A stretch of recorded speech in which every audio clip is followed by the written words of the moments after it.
This thing about you don't want to force your kid to eat because you want them to have a healthy relationship with food.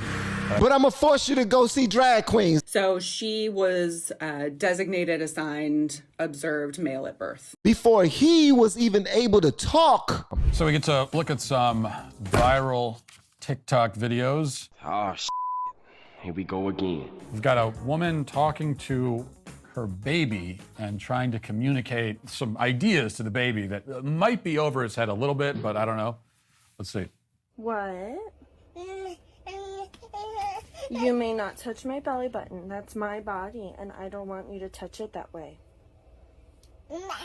Yeah, you may touch your own belly button, but I do not want my belly button to be touched, okay? No. Yes, I am in charge of my body, and you are in charge of your body, and right now I don't want my body to be touched on my belly button. Yeah, okay? So you can touch your belly button, because that's your body, but I don't want my body to be touched right now. Yes, okay? Oh, really? Do you want your bottle? Yeah, I'm sure your 6-month-old baby can understand what the hell you're babbling about. That's like the dumbest thing ever. This is your baby. The only thing your baby looks at you like a hero. The very first human that they can trust fully. You're going to teach me everything about this life. Everything outside of these walls, you're first and foremost. You are the captain of everything that happens here with my little body. I can't move.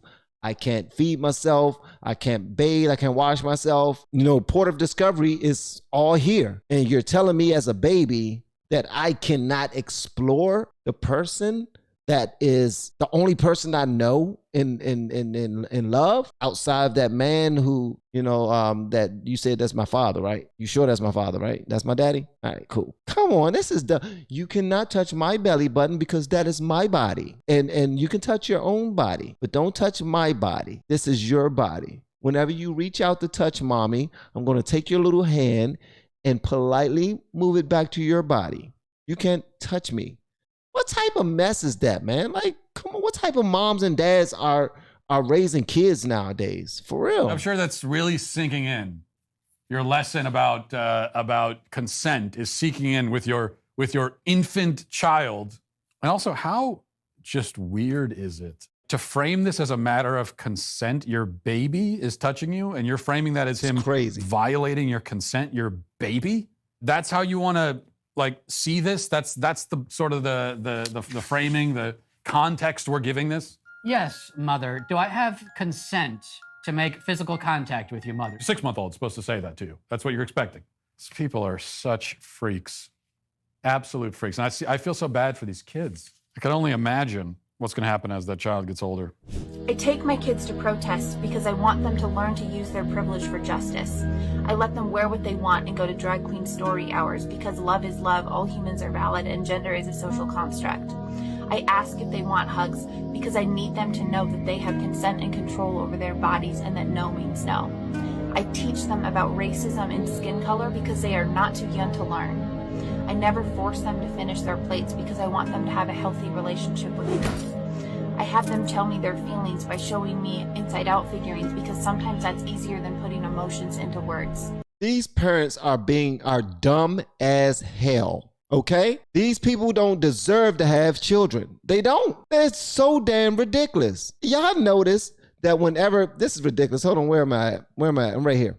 All right, y'all notice that whenever it's something that they agree with, is I take them to do this. I take them to drag shows because I want them to do this, that, and the other.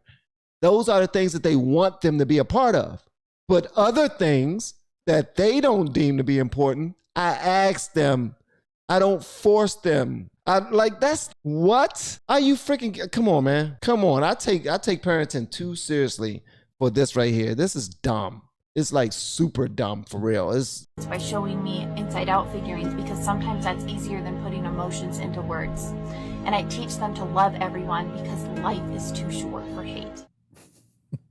You're dumb as hell, lady. I'm sorry. Go ahead. Go ahead, Matt. My bad.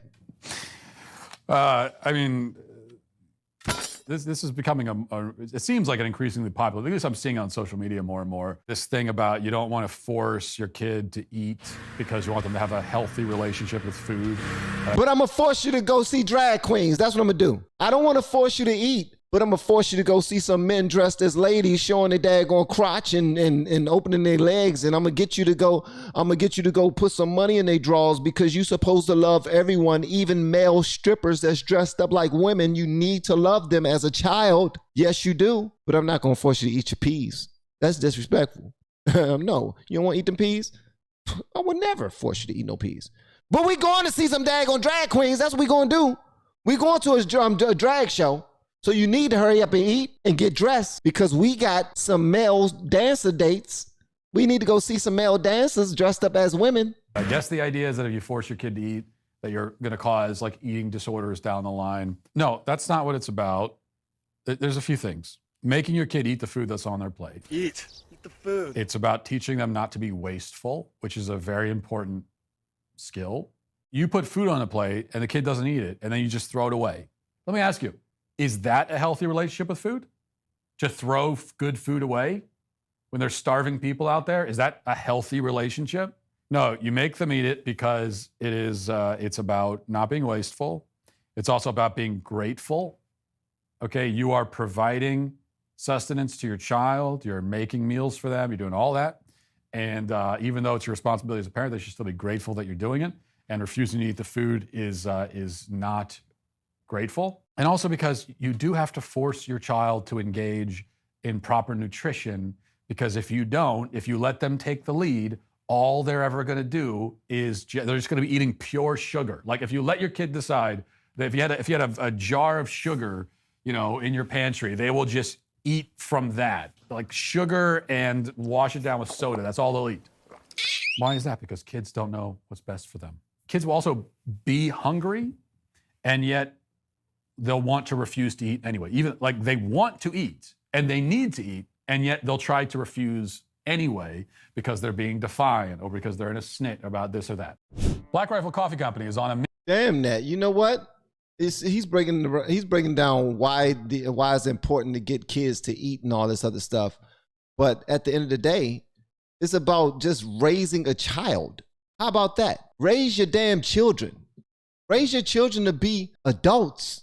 Like, that's your job. Protect them, raise them, teach them to love themselves and other people, but also teach them what to do and what not to do. We are in the point of weak people. Tough times. That's where we are right now. We are in tough times again. Because we started off with tough times, and those tough times created those strong people. Our grandparents created those was the strong people that was created from the tough times. And then they created good times from their own trauma because they wanted to change the generations. Well, those good times created weak people all over again. And those weak people created tough times again. Hopefully next generation, it will be stronger people because tough times create more strong people. That's the cycle. This right here is absolutely damn ridiculous, man. And you're right. I think what you're saying is they post this ridiculousness just for clicks. I don't even think they believe it themselves. Well, this one's kind of seeming to get passed around on Twitter quite a bit. And this, I believe, is a woman talking about her trans 2-year-old, if I'm not mistaken. What? Let's watch some of this. Okay, so first of all, I will say that the journey is ongoing and probably will be for potentially her entire life. But here's how it started. You better not goddamn say that your 2-year-old is a trans anything. You better not say that. You freaking better not. So she was designated, assigned, observed male at birth. And until about 18 months, She was assigned, observed, a dedicated male at birth. Did you see that? These people getting on my damn nerves, man. I apologize. Let me relax. Let me calm down. People like the calm van. So I'm going to give them the calm van. Yeah, this is ridiculous, man. She said she was assigned, observed, the dedicated. They told my daughter that she was a male. Who are they to say that? Let me tell you something, lady. If you was not a lady, if you was not a girl, you wouldn't have been able to push a baby through your body at all. They didn't have to do any math, no science, projects or nothing like that. Nothing to try to figure out if you was a woman, figure out if you was a girl. None of that. It's very easy to tell. Okay, let me shut up. Let me go back. I'm not going to talk anymore, guys. I'm done. Designated, assigned, observed male at birth. And until about 18 months, didn't really, know too much, just kind of was raising 2 kids, working full time, not really paying attention to what was going on. And at around 18 months, she started showing signs of like really being interested in things that her sister had and had in her closet, and wanting to play dress up and wanting to put on lip gloss. And when she would see fingernails, she would want her fingernails painted too. And, we thought it was cute. No issue. We had no issue with, her wanting to do those kinds of things. And then before oh my God, before her son, before your son, before he was even able to talk, you're calling him her and she. That's part that, ooh, relax, Van. These people are stupid. I'm sorry. Who am I to say who's stupid? You know what I mean? I didn't even finish college. I'm a college dropout. Around the age of 2, things started to progress at a quicker pace. And so each time that we would go to pick her up from preschool, she was fully outfitted in dresses and jewelry.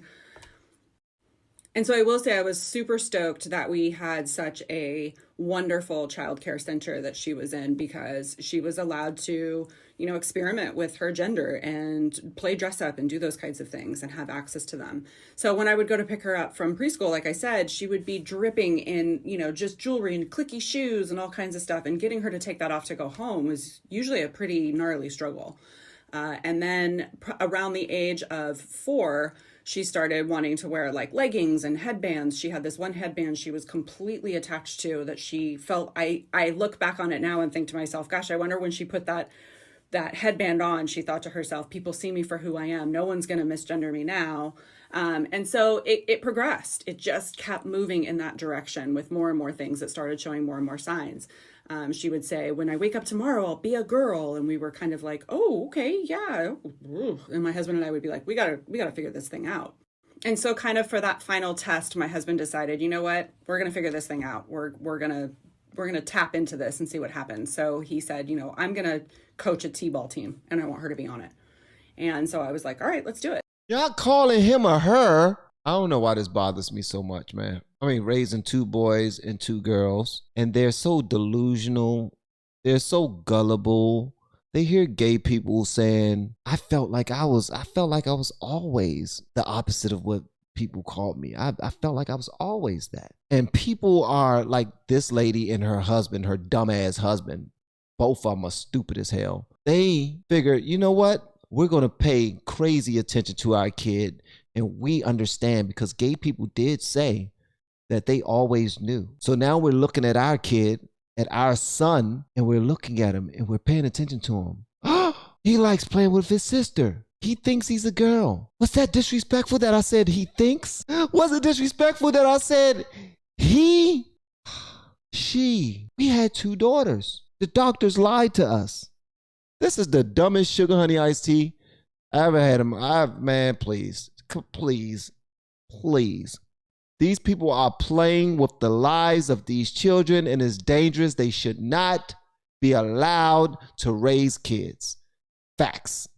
Well, that didn't go over so well. She not only hated t-ball, she hated the uniform, she hated the hat. Oh, we found everything in the trash multiple times. Well, if he hated t-ball, then he must be a girl. There's no other explanation. Obviously, that was the final, right? That's when they knew. That was the final test, because there's no way a child could not like t-ball unless they're a girl. Turns out all my kids are girls, because none of my kids like t-ball. Even the kids that are playing t-ball don't like t-ball. That's why they're not interested in it. Yeah, my sons really didn't like t-ball. Although my oldest son actually became really good at it, they did not like it. I guess I should have called them she at that point. I didn't like t-ball either. Okay, well, I guess I'm a woman then. This is a weird way to find out. I never thought I'd find out this way. But, you know, that's not the worst thing in the world. That means I can't be criticized anymore.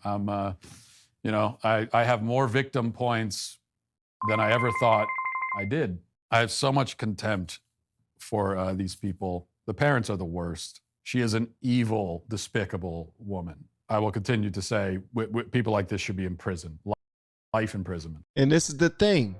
She operates off of the whole idea that the reason she's giving her son so much freedom to decide what he is at the age of 2 as a toddler is because she loves him so much. And they don't understand that they're just playing make-believe. They have no idea, no understanding of the real world. They do, but they don't. It's like everybody's operating off of their own trauma and the traumas of others. And when we don't have our own trauma, we tap into somebody else's issues and we try to create something in our own lives. We always do that.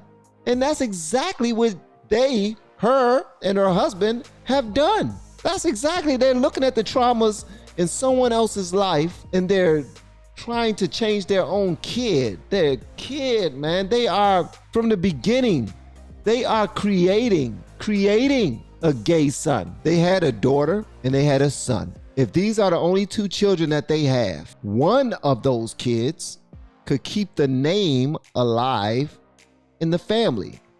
That can go on to another generation and another generation and another generation. The young man, the boy. Listen, I'm done. I'm done. I'm done. This is the dumbest sugar honey iced tea. I'm done.